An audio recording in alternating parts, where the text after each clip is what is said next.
Cody Shearer, a shadowy former tabloid journalist who has long been closely associated with various Clinton scandals, has been traveling across Europe for more than 6 months in an alleged effort to secure purported evidence of compromising material possessed by the Russians related to President Donald Trump, according to a new report.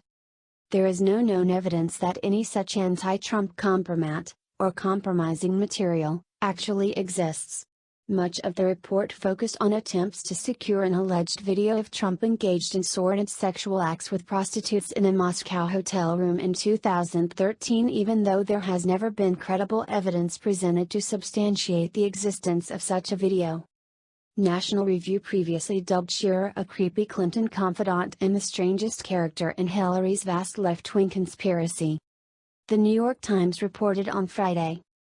Cody Shearer, an American political operative with ties to the Democratic Party, has been crisscrossing Eastern Europe for more than 6 months to secure the purported compromat from a different Russian, said people familiar with the efforts, speaking on the condition of anonymity to avoid damaging their relationship with him.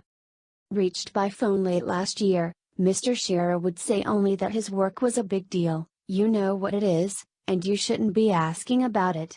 He then hung up. Mr. Shearer's efforts grew out of work he first began during the 2016 campaign, when he compiled a pair of reports that, like the dossier, also included talk of a video and Russian payoffs to Trump associates. It is not clear what, if anything, Mr. Shearer has been able to purchase. The details about Shearer were contained toward the lower portion of a larger New York Times story titled, "U.S. Spies, Seeking to Retrieve Cyber Weapons, Paid Russian Peddling Trump Secrets." The article cites American and European intelligence officials describing a secretive campaign to allegedly pay a Russian businessman with murky ties to Russian intelligence and a history of money laundering for the delivery of purportedly stolen National Security Agency cyber weapons. According to the officials, the Russian didn't produce any stolen NSA tools.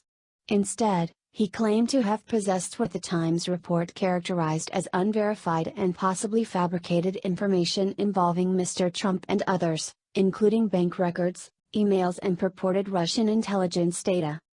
The Russian claimed to have video of Trump engaged in sexual acts with prostitutes in a Moscow hotel room in 2013, the sources stated. The Times related that despite those claims there remains no evidence that such a video exists.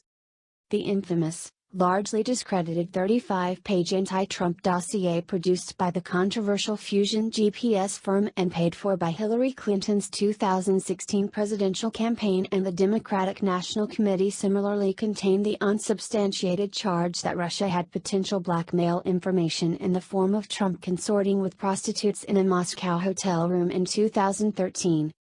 Citing the sources, the Times reported that the deal with the Russian was eventually cut off over fears U.S. intelligence agencies were being played in a Russian attempt to sow domestic political discord.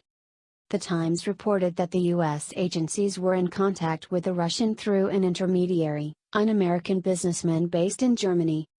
At one point the Russian reportedly showed the American a video purported to be of Trump. The meeting to obtain the video took place inside a Russian embassy, prompting further American fears they were being used by the Russia government. The Times reported the Russian showed the American businessman a 15-second clip of a video showing a man in a room talking to 2 women. Continued the report. No audio could be heard on the video, and there was no way to verify if the man was Mr. Trump, as the Russian claimed. But the choice of venue for showing the clip heightened American suspicions of a Russian operation. The viewing took place at the Russian embassy in Berlin, the businessman said. The Times report claimed that prior to ending contacts with him, the Russian businessman made off with some $100,000 in cash payments delivered to him through the American surrogate.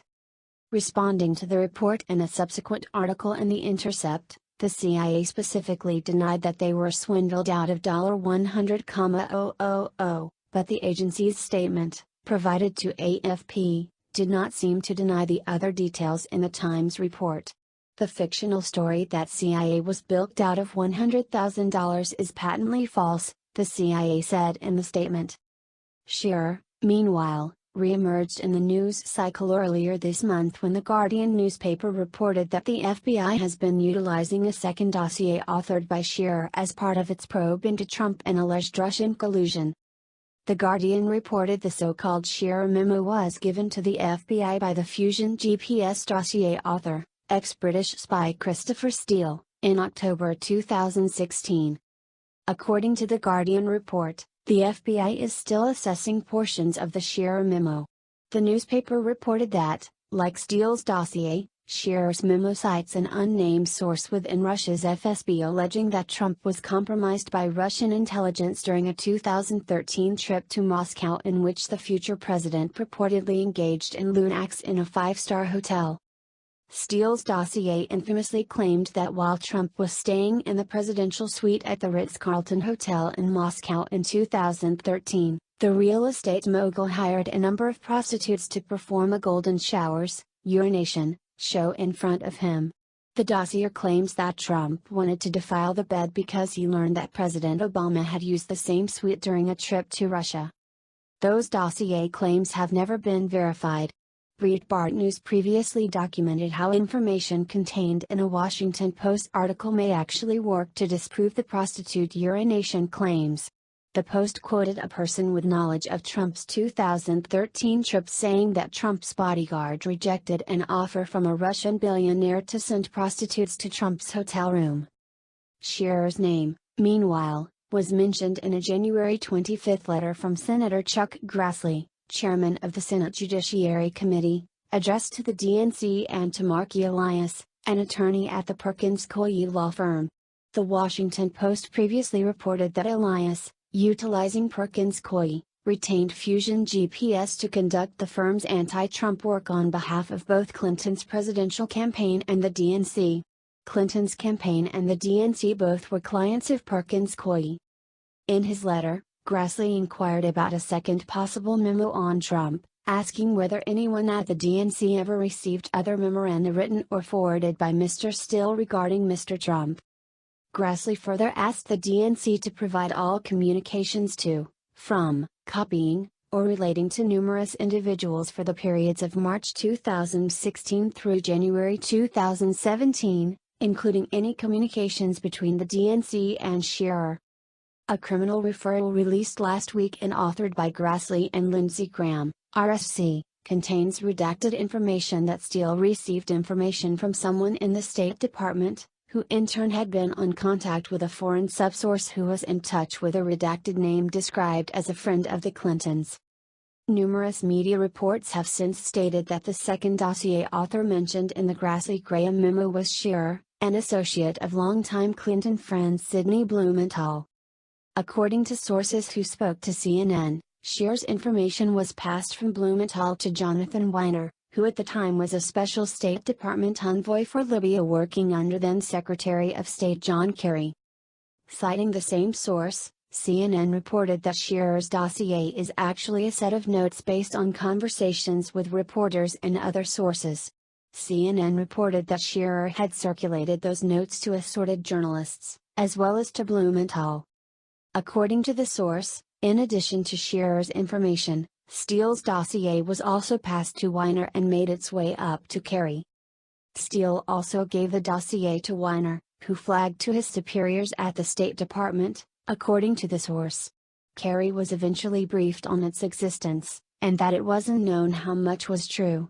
Senior State Department officials showed the dossier to Kerry once it was clear the document was in wide circulation around Washington, according to the source. Kerry was not briefed on the Shearer document, the source said. In an op-ed last week published in the Washington Post, Weiner described what he claimed was the evolution of his contacts with Blumenthal regarding Shearer's information. In late September, I spoke with an old friend, Sidney Blumenthal, whom I met 30 years ago when I was investigating the Iran-Contra affair for then-Senator Kerry, and Blumenthal was a reporter at the Post. At the time, Russian hacking was at the front and center in the 2016 presidential campaign. The emails of Blumenthal, who had a long association with Bill and Hillary Clinton, had been hacked in 2013 through a Russian server. While talking about that hacking, Blumenthal and I discussed Steele's reports. He showed me notes gathered by a journalist I do not know, Cody Shearer, that alleged the Russians had compromising information on Trump of a sexual and financial nature. What struck me was how some of the material echoed Steele's but appeared to involve different sources. Shearer has numerous close personal and family connections to the Clintons and has reportedly been involved in numerous antics tied to them.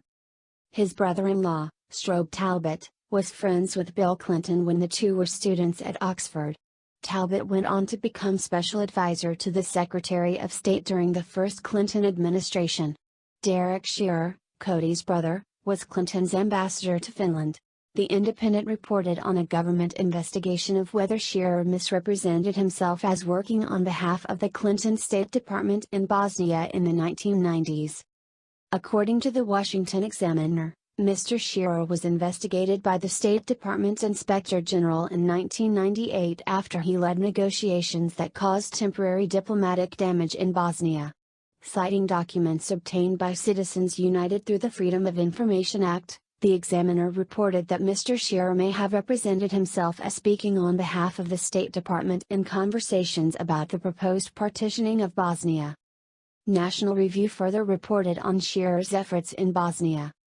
In the middle of the decade, for reasons that remain unclear, he traveled to Europe to negotiate with associates of Radovan Karadzic, the Bosnian Serb president known to have orchestrated the mass killings of Bosnian Muslims, including the Srebrenica genocide, during the brutal Yugoslav wars. Representing himself as an agent of the State Department, Shearer told his Serbian contacts, which included members of Karadzic's family, that he could reduce the severity of impending war crimes charges if Karadzic surrendered. He claimed he was in contact not only with his brother-in-law, but also with then Secretary of State Madeleine Albright and even with President Clinton himself. A subsequent State Department investigation found that the Serbs paid Shearer at least $25,000 for his efforts, though the Serbs themselves claim he was paid much more. Emails hacked from Blumenthal's AOL account discuss a plan with Shearer to put paid operatives on the ground along the Libya-Tunisia border for about $60,000. The emails talk about the General and Grange, which ProPublica reported was a seeming reference to David L. Grange, founder of Osprey Global Solutions, a military contractor reportedly seeking to work with Libya's transitional government.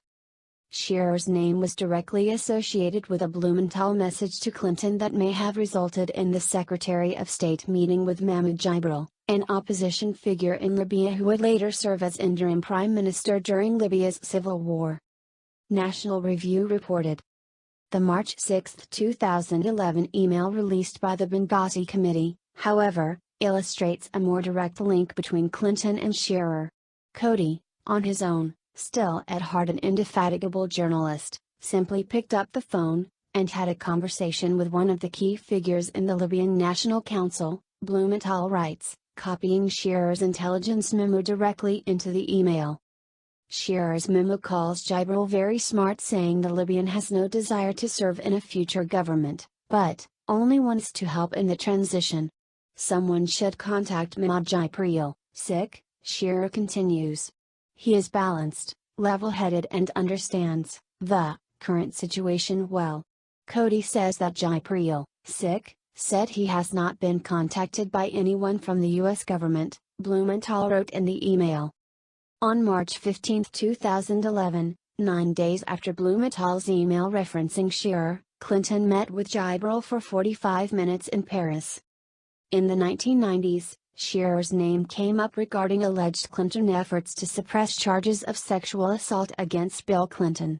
Questions surfaced about Shearer's alleged role in the controversial work of Terry Linsner, a private investigator tied to efforts to discredit Clinton's accusers. In a 1999 profile of Shearer, Slate reported. Shearer's name popped up in the course of Senator Don Nickles' angry questioning of Terry Linsner, the private investigator who would later, in the thick of the Jones/Lewinsky/Willie/who-knows-who-else matter, be accused, by Dick Morris, among others, of coordinating efforts to smear and intimidate those women. Shearer had apparently acted as a liaison between Linsner's firm, Investigative Group International, and the Cheyenne Arapaho tribe. The tribe had donated more than $100,000 to the Democratic Party, hoping, according to testimony, that the administration would intervene on its behalf in a dispute over drilling rights on tribal land. Linsner had been retained to uncover compromising links between Nichols, who opposed the tribe's claims, and local oil interests. Linsner, while he admitted that he had accepted the tribe's retainer, has denied that Cody Shearer had ever worked for IG, though the firm did once employ his sister Brooke. Shearer's name resurfacing for reported involvement in providing information allegedly utilized by the FBI raises new questions about the veracity of the agency's Russia collusion probe. Thanks for watching, guys. Subscribe our channel for more news videos daily and for what's viral today. Also turn on post notifications and don't miss nothing. A thumbs up really makes me blessed.